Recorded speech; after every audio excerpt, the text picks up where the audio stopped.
So here's your question. Based on the tourism statistics of Quezon Province last year, majority of visitors only avail one-day tour. Please suggest an intervention which will help the province to at least increase the overnight tourist arrivals and help improve local businesses. Base sa datos, ang mga bumibisita sa lalawigan ng Quezon ay buong araw lamang namamalagi sa ating lalawigan. Ano sa tingin mo ang kinakailangan gawin upang mahimok ang mga turista na mamalagi sa ating lalawigan kahit 2 araw man lang upang makatulong sa mga lokal na nagnenegosyo? Any tourism wouldn't be possible and complete without its people. And I think as a Binibini, I would like to encourage everyone to ignite the good qualities of being a true Quezonian, which are being dedicated, compassionate, and mostly being authentic. And I think that's what makes our province to be known, not just for the locally, but internationally. And I believe that what makes a unique province is that we are an insurgency-free province that will make any tourist feel safe and secure. And I know that Quezon Province is not just a tourist destination, but a home for everyone that will make an overnight tourist to come in our province. Thank you and good evening. Thank you so much, Binibini Candelaria. And now, let's move forward to our next Binibini, Binibini Chao.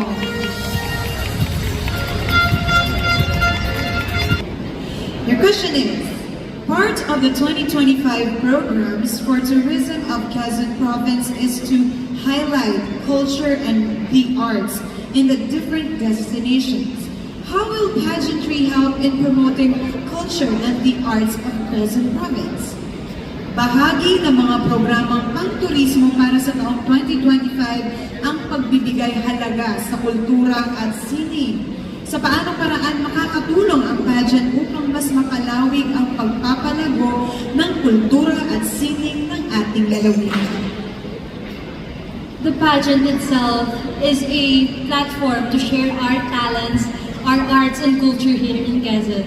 As you can see, we candidates has our own beauty, talents, skills to share to people. Like what we are doing right now, we have a lot of people watching us. And by this, we reach their hearts and dreams, their capability to move forward and to contribute to our unique destinations. Because I truly believe that our home, the coconut capital of the Philippines, is not just a place.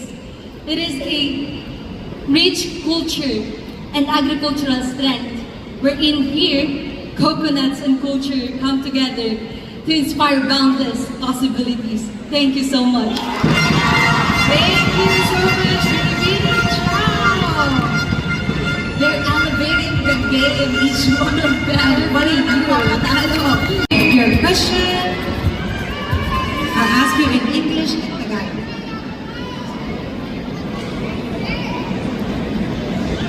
Your question is, with the recent passage of the Quezon Provincial Tourism, Culture and the Arts Code, it is stated that Tagayan Ritual shall be the official welcoming ritual in the entire Quezon Province.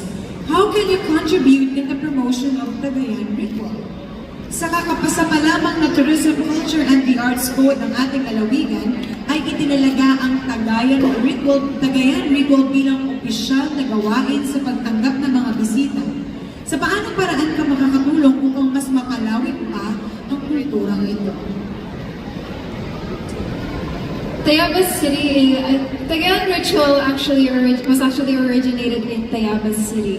However, just because it started in Tayabas City doesn't mean that we Tayabasins are Lasingeros and Lasingeras, because the Tagayan Ritual actually entails responsibility. This is not just a tradition, this is a celebration of our unity as Quezonians. This is where we really see the positivity and the warmth of us Quezonians. And with this platform that I am given, because I believe that Binibini Nyugnyugan is one of the biggest pageants that a Binibini could ever join.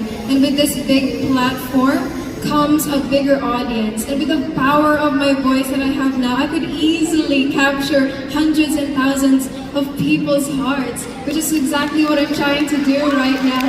So together, as Quezonians, let's make our beloved Quezon Province proud. Thank you.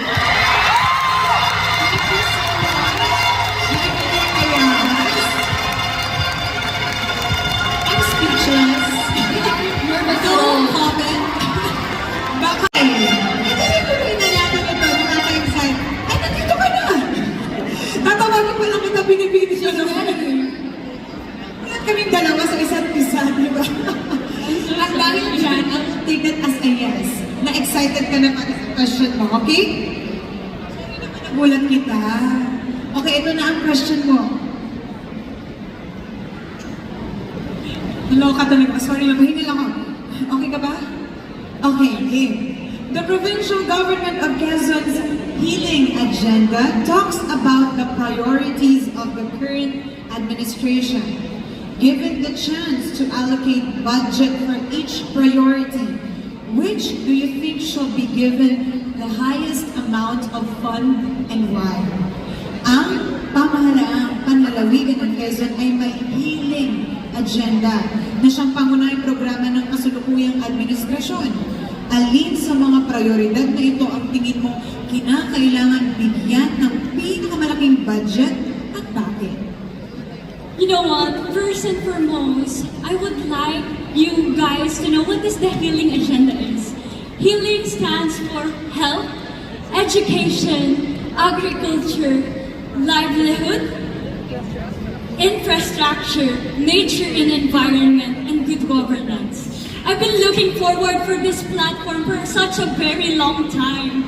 And as an aspiring nurse, I witnessed firsthand the stark reality that not every one of us has access to proper health care.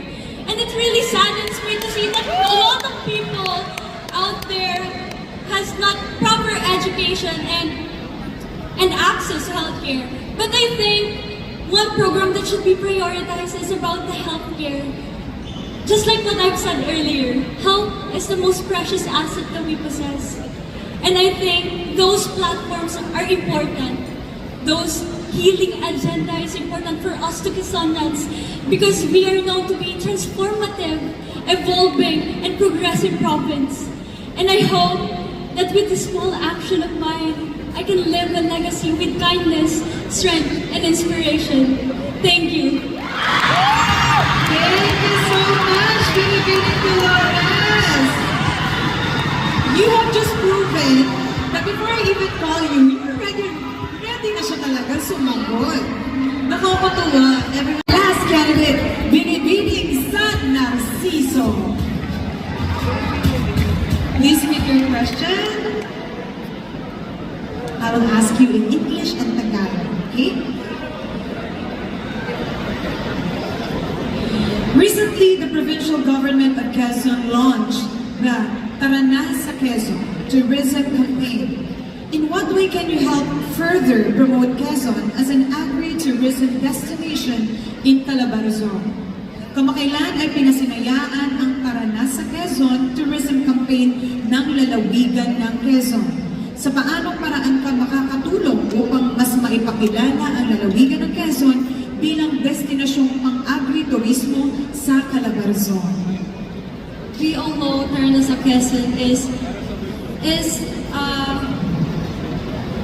powerful tourism campaign that attract the Quezonian. And as someone who is young, determined, and as someone aspiring to be the face of Quezon Province, I am passionately committed to empower all the Quezonian, especially the youth, to strive the individual substance. And I believe that by fostering the spirit of ambition and integrity, we can unlock the full potential of our Quezon Province to elevate the Quezon to the global recognition. Together, we can shape our future where our province stand as the beacon of the greatness for the world to see. Thank you so much.